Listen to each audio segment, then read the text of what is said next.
In this video, I'm going to demonstrate how you can use Rational Emotive Behavioral Therapy developed by Dr. Ellis in his ABC model anytime you're experiencing an upset or a conflict in your life.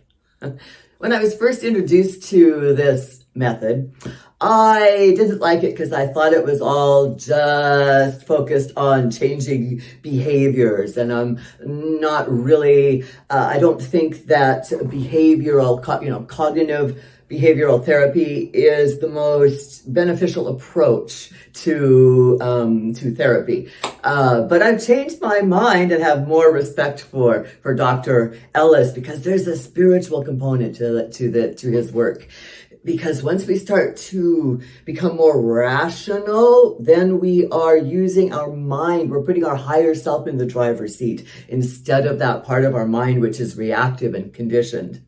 The goal is to identify irrational thoughts, challenge self-defeating thinking, and then encourage more compassionate, rational self-talk. So A is the activating event. What's causing your conflict or upset? And I'll use just an example that I think we can all identify with. And that's when we're driving and someone cuts us off, or for me, it's when somebody doesn't use their freaking turn signals. Drives me bonkers. So we'll use that as the activating event has caused an upset. And sometimes you brood about that for it takes you out of your peace for your whole day, right? There's two parts to B. First, what behavior did this upset elicit in me? Well, I'm freaking upset because that idiot just turned right in front of me without signaling. He could have hurt me and others. And now I am angry and I'm definitely out of my peace of mind. And the second part of B is, what underlying beliefs did this event, is this demonstrating? Well, my belief might be that everyone should follow the rules of driving for the safety and respect for others. My belief could be that this person is an idiot if he is so selfish that he is not mindful of the consequences. I'm sure there are many others. And it's one thing when a stranger, a man or woman, cuts you off in traffic. It's quite another when your significant other does it. Like, I was in this relationship where he was very passive aggressive, and he knew that not using his turn signals was one of the things that just drove me bonkers.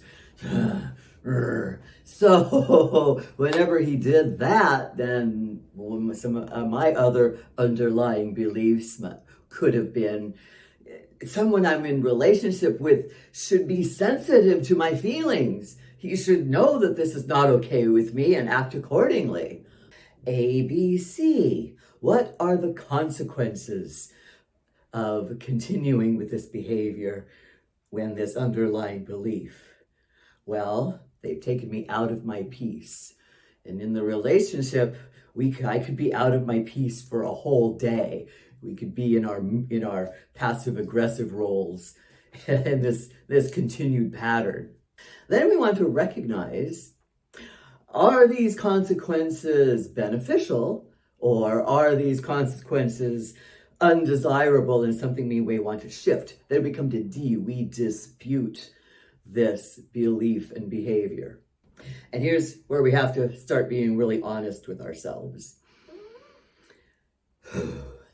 Can we really control other people? No. Who is this really hurting?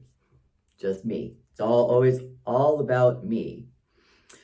And the interesting thing is, once I disputed that belief and changed how I reacted to it, if he used his turn signals, couldn't care less. I didn't react. And after a while, I noticed he was using his turn signal because he wasn't getting the desired effect from me. I wasn't allowing him to push my buttons. I had remained in my peace of mind. And finally, that leads us to E, effect. Do we want to continue with the same behavior when an upset comes, or do we want to change our belief, which then changes the behavior for a more desired effect? The interesting thing is, when I stopped reacting to him pushing my buttons, I noticed that he actually started using his turn signals because he wasn't getting the response that he was after.